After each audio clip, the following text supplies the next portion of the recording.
Buenos días. Dentro del Plan Provincial de Primera Infancia, en la capacitación para docentes y agentes sanitarios del Ministerio de Salud, Desarrollo Social y Deportes, y a través de la Dirección de Maternidad e Infancia, el tema que vamos a desarrollar hoy día es lesiones en el hogar, un desafío siempre actual. Mi nombre es Daniel Miranda, soy médico pediatra y agradezco a la Dirección de Maternidad e Infancia, en la persona de la doctora Mónica Rinaldi, la posibilidad de este acercamiento. Las lesiones en el hogar siempre son un desafío y hay que entender que las lesiones no intencionales son situaciones que generalmente pueden evitarse y se pueden reducir sus consecuencias. Hay que recordar siempre cuáles son las lesiones más frecuentes, fundamentalmente entre el primero y el cuarto año de vida.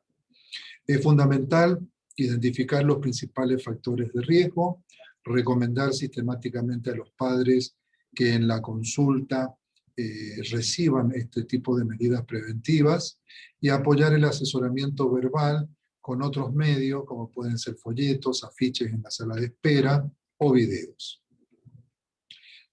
Las lesiones se clasifican en dos grandes grupos, lesiones intencionales o no, que constituyen la primera causa de muerte y discapacidad en la República Argentina en niños mayores de 1 año y de jóvenes. Tenemos que dejar de lado el término accidente, ya que debe designarse con el nombre de lesiones no intencionales. El término accidente en sí mismo significa algo casual, algo imprevisto o algo inevitable, cuando realmente las lesiones no intencionales, en su gran mayoría, son evitables y sobre todo son prevenibles. A estas lesiones entonces por causas externas se las dividen en estos dos grandes grupos, no intencionales, que son aquellas en las cuales no existe voluntad de producir daño, y en las que siempre se puede intervenir para evitarlas, prevenirlas y mitigar sus consecuencias. Es a las que anteriormente llamábamos accidentes. Y luego tenemos las lesiones por causas externas, intencionales, que generalmente son las autoagresiones o las agresiones provocadas por un tercero. Suicidio, homicidio, heridas por terrorismo, por guerra, complicaciones médico-quirúrgicas y sus secuelas. Es fundamental tener en cuenta que existe un límite borroso a veces entre las lesiones no intencionales y el maltrato infantil. Por lo tanto, es fundamental ante la aparición de una lesión no intencional siempre hacer un buen interrogatorio y tener en cuenta todo el contexto sociofamiliar para no dejar de lado un posible caso de maltrato infantil. Es muy importante remarcar que las lesiones por causas externas no intencionales constituyen prácticamente el 85.3% de las lesiones. Las lesiones no intencionales son la primera causa de muerte, como mencioné, desde el primer año de vida hasta los 34 años en la República Argentina. Y en el resto de los grupos etarios está dentro de las 5 primeras causas. Es fundamental tener en cuenta la magnitud de las lesiones, cuáles son los factores y los grupos de riesgo, cuáles son las acciones a implementar y sobre todo medir el impacto a través de indicadores epidemiológicos. ¿De dónde obtenemos los datos de las lesiones no intencionales? Fundamentalmente de 3 grandes registros. El de mortalidad por causas externas de la Dirección de Estadísticas del Ministerio de Salud de la Nación, de los egresos hospitalarios de los establecimientos públicos tanto de gestión estatal como de gestión privada, y de un sistema que se denomina CIVILE, Sistema de Vigilancia de Lesiones, para lo cual desde el año 2004 contamos con unidades centinelas que notifican a las autoridades correspondientes los pacientes que han sido atendidos bajo este diagnóstico de lesiones por causas externas no intencionales. Podemos ver acá las estadísticas vitales desde el año 2006 hasta el año 2018, y podemos ver algo preocupante, que se ameseta. Si bien no han aumentado, tampoco hemos tenido una franca disminución. ¿Por qué no tenemos 2019 y 2020? Porque lógicamente con la pandemia prácticamente los registros, sobre todo del civil, han disminuido y por lo tanto hay un subdiagnóstico. Acá tienen las causas de muerte por lesiones no intencionales. En los menores de 1 año generalmente son por sofocación, por transporte y por intoxicación y envenenamiento. Mientras que de 1 a 3 años, las 3 primeras causas son por ahogamiento, por transporte, y hay un gran grupo que no está especificado.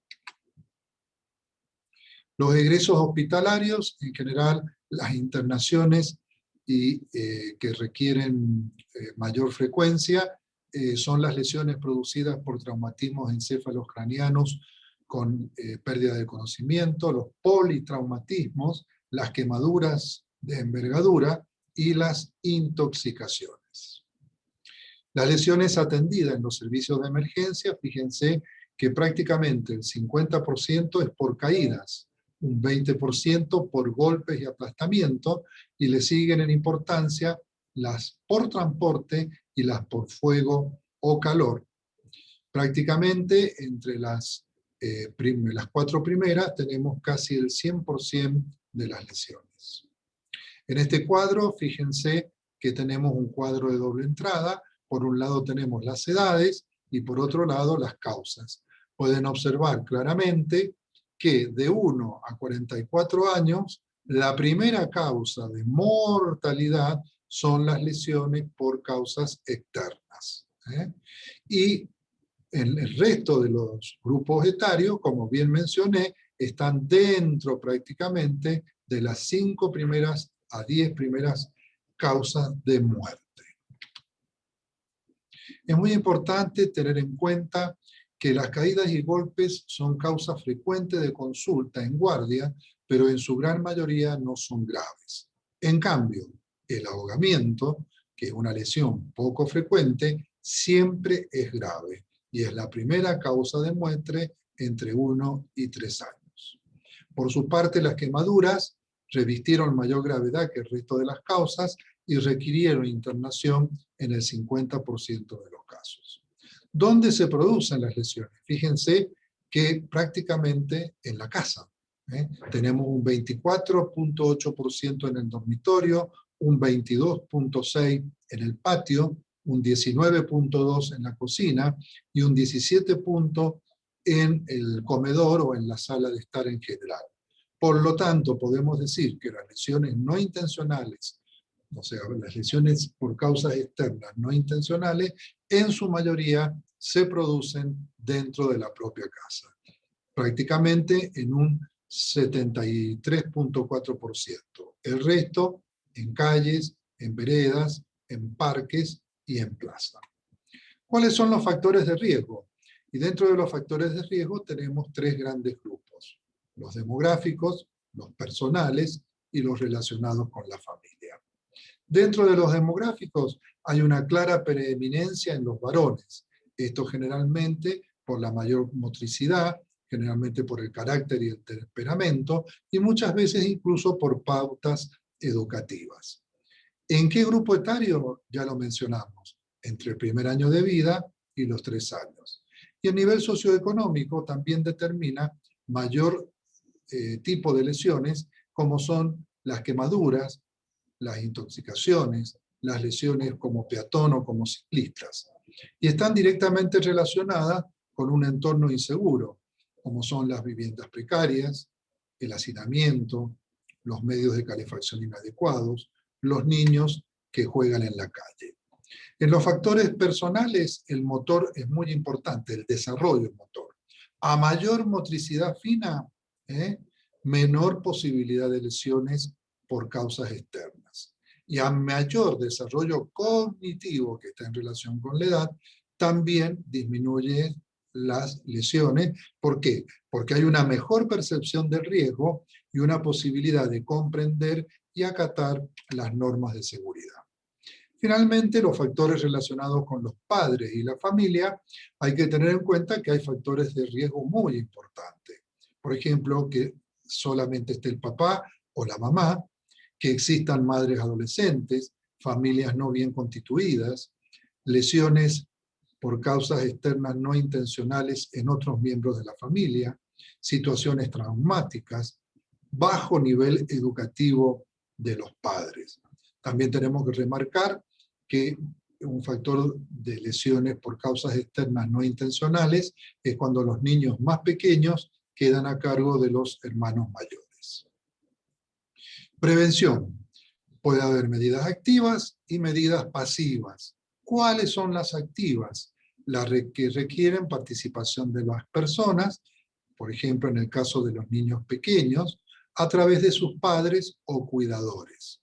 Son más difíciles de implementar porque implican un cambio paradigmático. Y, por ejemplo, dentro de estas tenemos el uso de los sistemas de retención infantil en los automóviles y los cinturones de seguridad. Y las pasivas generalmente son costosas económicamente, pero son mucho más efectivas porque no deben cambiar conductas. Por ejemplo, detectores de humo, límites para la temperatura del agua en el baño, disyuntores para electricidad, uso de cascos. El rol del pediatra no solamente es per se fundamental. Si bien es importante que el pediatra conozca el crecimiento y el desarrollo y cuáles son las lesiones no intencionales más frecuentes de acuerdo a ese crecimiento y a ese desarrollo, es básico que exista un equipo de salud en el cual ustedes cumplen un rol fundamental en el conocimiento justamente de cuáles son las lesiones más frecuentes, no intencionales, de acuerdo a la edad. Y en esto podemos establecer algo que también es fundamental, las conductas anticipatorias para evitar las oportunidades perdidas. O sea, irle advirtiendo, ir previendo a nuestros padres, desde el equipo de salud pediátrico, cuáles son los riesgos que va a tener por la edad que tiene el paciente o las nuevas adquisiciones. Por ejemplo, darse vuelta en la cama, gatear, trepar, destapar frasco, abrir cajones, prender fósforos, abrir llave de gas. El tiempo de consulta a veces nos juega en contra. Muchas veces la consulta es por motivos totalmente distintos, pero no debemos evitar la posibilidad por parte del equipo de salud pediátrico de establecer la prevención de lesiones a través de guías anticipatorias. La formación profesional es fundamental y esto también es importante para todo el equipo de salud. Muchas veces en la formación de los profesionales del equipo de salud, todo lo que es prevención y promoción muchas veces no están incluidos y mucho menos la prevención de lesiones por causas externas no intencionales.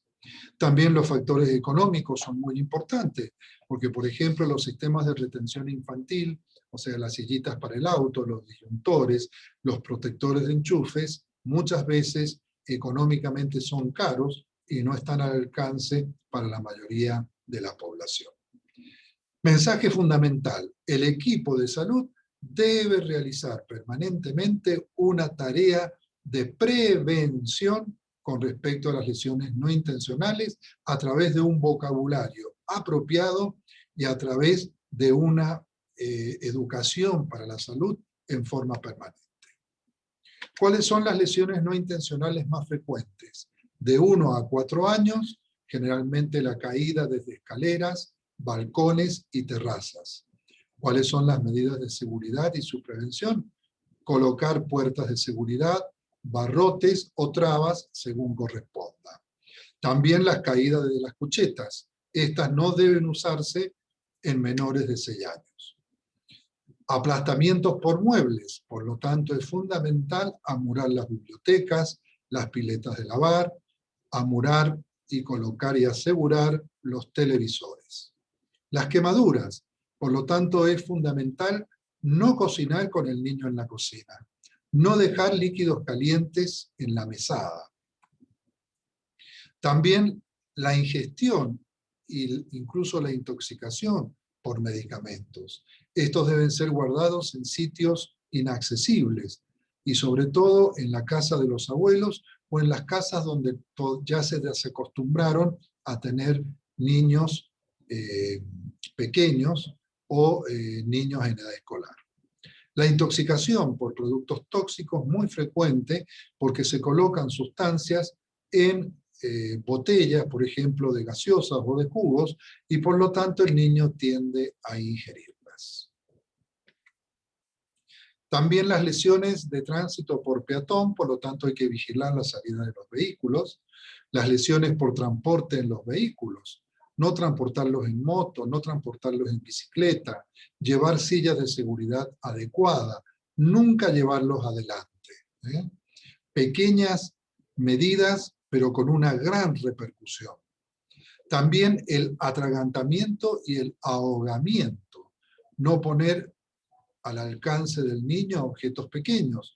Muchas veces dejamos juguetes que son pequeños y el niño tiende a atragantarse con el mismo. Ni hablar de las piletas. Las piletas deben estar cerradas con cerco en forma permanente e incluso, si se puede, además del cerco, que estén cubiertas.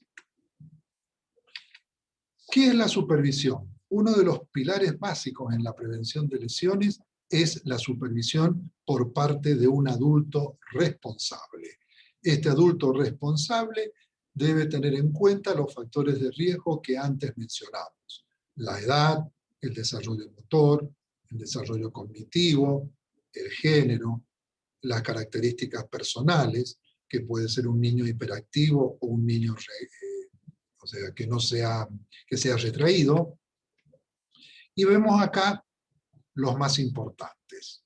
Entorno inseguro, padres y madres solos, nivel bajo educativo de los padres, muchos hermanos, niños al cuidado de hermanos mayores, situaciones traumáticas familiares y bajo nivel socioeconómico. Es fundamental saber que nuestros niños son frágiles y vulnerables a sufrir las lesiones no intencionales.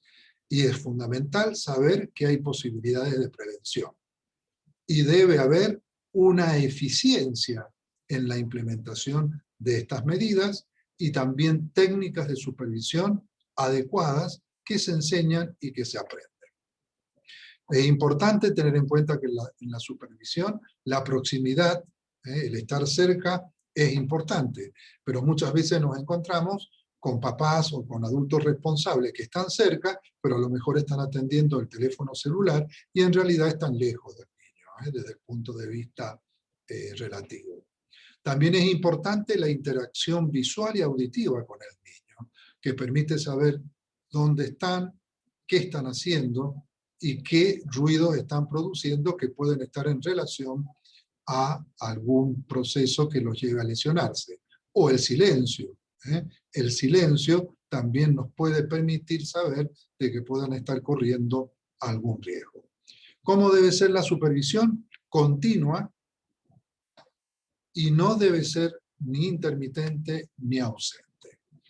En un estudio realizado se vio que el 20% del tiempo los niños no son vigilados, que se vigila menos a los más grandes, que se vigilan más a las niñas que a los varones, que tanto padres como madres pueden supervisar de modo similar, que los hermanos mayores siempre tienen menor umbral de alerta y que hubo más lesiones donde había menos supervisión. Acá lo podemos ver en este cuadro, donde fundamentalmente podemos ver que en la mayor parte falló, en el caso de los niños o niñas lesionadas, la supervisión fundamentalmente de los padres, casi en un 70%. La supervisión entonces nos permite establecer ciertas conclusiones.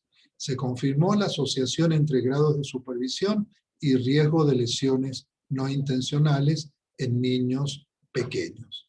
A menor supervisión, mayor número de lesiones.